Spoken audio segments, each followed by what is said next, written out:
Hi everyone, Russell Oliver here, russell-oliver.com, small business mentor in New Zealand, based in the Canterbury region, operating within the southern Canterbury itself at this stage, but however I can go New Zealand wide, it doesn't worry me. So I've just finished doing one of my workshops actually, creating an effective lead page on one of my Facebook groups, purely online Facebook sessions based off the old item model, because I'm actually wanting to incorporate a little bit of this sales funnel fundamentals with that. And people from LinkedIn and Facebook there, my connections, friends, and other local businesses actually jumped on board, and man, we had a real great time, you know, just absolutely brainstorming the fuck out of it, and it was fantastic. But I'm not here to talk about that today. You know, if you're interested in one of my groups, link down the bottom. One of my LinkedIn connections actually had a question to asking me, how is it that you're so confident in front of the camera? Oh hell mate, I'm actually a very shy person, okay? I literally have to, yeah, in order for me to explain this, I'm going to give you a few tips, okay, or everyone here a few tips. First one, very important, is actually research the subject that you're going to talk about. If you know the subject in and out, you know, a little bit later on throughout your presentation or your workshop or whatever, a few people are actually going to ask you quite in-depth questions, and you need to answer those just like that. Okay, if you know this inside and out, then literally you'll be very comfortable, you'll be literally in a comfortable position to answer any questions and actually present the what you're going to talk about without actually having to refer to notes itself. I mean, the last couple of presentations that I did about HubSpot CRM incorporated with the sales funnels foundations was a fantastic you know, thing to talk about, because I actually researched it. It took me 2 weeks to full on know everything about HubSpot CRM and be able to deliver it with the audience as well. So I spoke with one lot of audience, about 20, and another lot of audience, 150 as well, which goes into my next tip as well. Appear to be confident in what you're talking about. Researching helps, but however, if you are a very shy person talking in front of a large group, my last group was about 150 I think, and you need to practice, okay? And so do some volunteer public speaking if you can.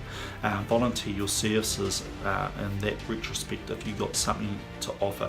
The other thing is also Toastmasters. Yes, Toastmasters is a whole bunch of clubs or whatever, and they literally focus on public speaking itself. They'll put you on the spot, give you feedback, and in no time you're going to meet some fantastic members within the Toastmasters from all backgrounds, and you'll actually gain a lot of confidence talking to a lot of people just like that. The most amount of people I actually talked in front of, was 300 odd, and that was a bit of a mission. I'll tell you what, I had a bit of a sweat coming down my brow that day.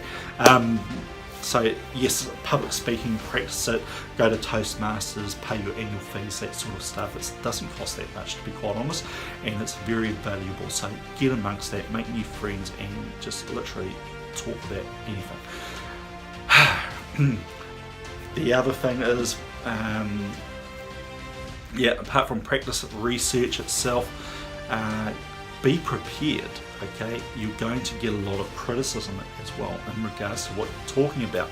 It's very important that you actually get your facts right and know them, because if you make up something just off the cuff like that, some expert out there is literally going to pick that up and you know, take that little piece out of you and try and hit you for breakfast for giving away false information.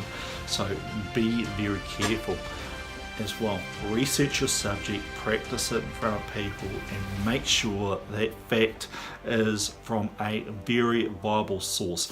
And in order to do that, in order to find it from a very viable source is actually see if you're going to get the same or similar answers from 3 different sources. Alright, say for instance CRM, LinkedIn Learning itself, or HubSpot CRM, or any articles about sales funnels itself, that sort of stuff. So yeah, that was just an example. Be prepared also. There are a lot of drama queens, trolls, really ugly people who literally should be dead but are walking. They are just the abomination of walking hatred. Literally, I call these drama queens, and they will just literally try and pick on you. Just for who you are, maybe for what you're talking about as well.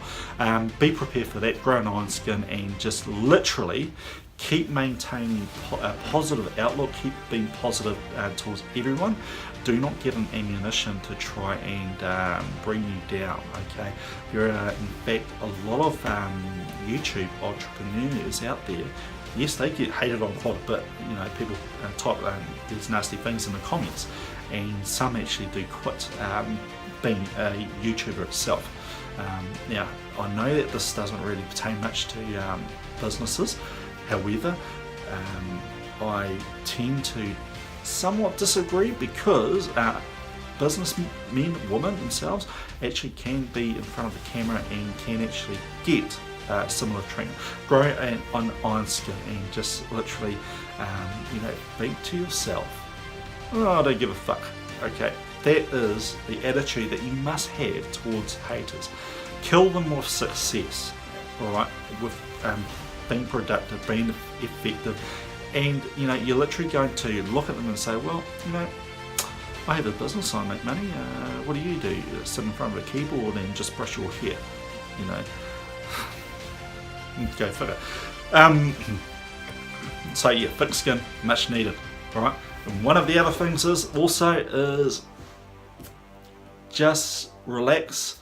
You're going to make mistakes itself. Allow some little slip-ups to occur.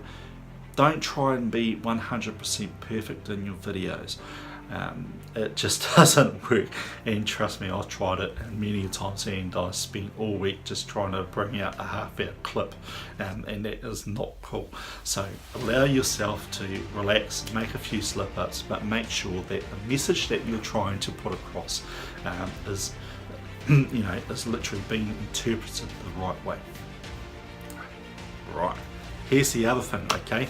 Now we're going to get into the communication model itself. How does this, reflect on how do you be confident in front of the camera?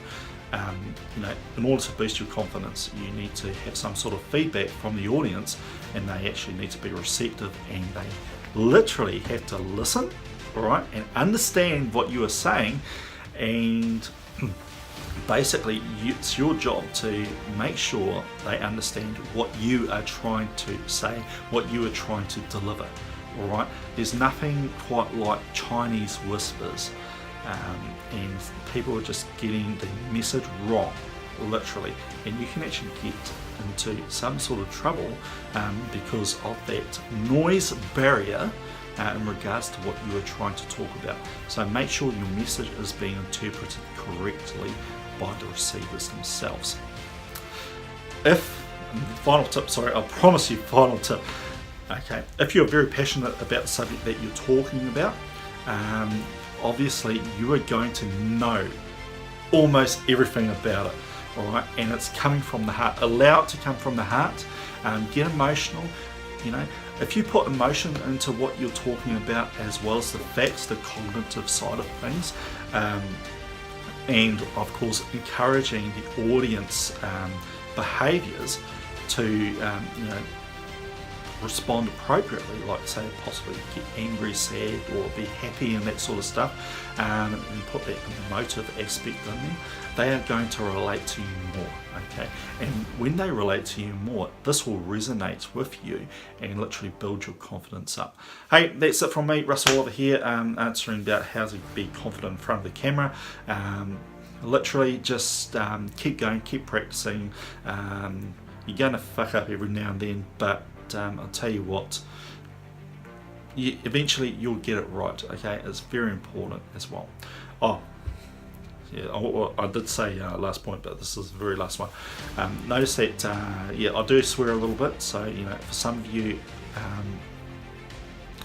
if you find that offensive, I apologise, I'm very sorry. Just let me know, PM me, message me, that sort of thing. The reason why I swear, I used to swear quite a lot, but the reason why I do a bit of swearing is that in one of my other jobs that I do, yes, there is quite a few swear words that come around as well. And I know that sort of tests your credibility itself. Don't swear too much, because if you swear a lot, you will lose credibility. So, it's just the way it is. I have literally toned it down quite considerably because the message that I'm trying to deliver, I'm trying to make sure that people actually interpret it correctly as well. And by swearing, even by a little bit, hey, you can actually, it'll just cock things up big time. So, that's it from me, Russell Oliver here. Hope you liked this video. Hope this answers a lot of the questions. See ya.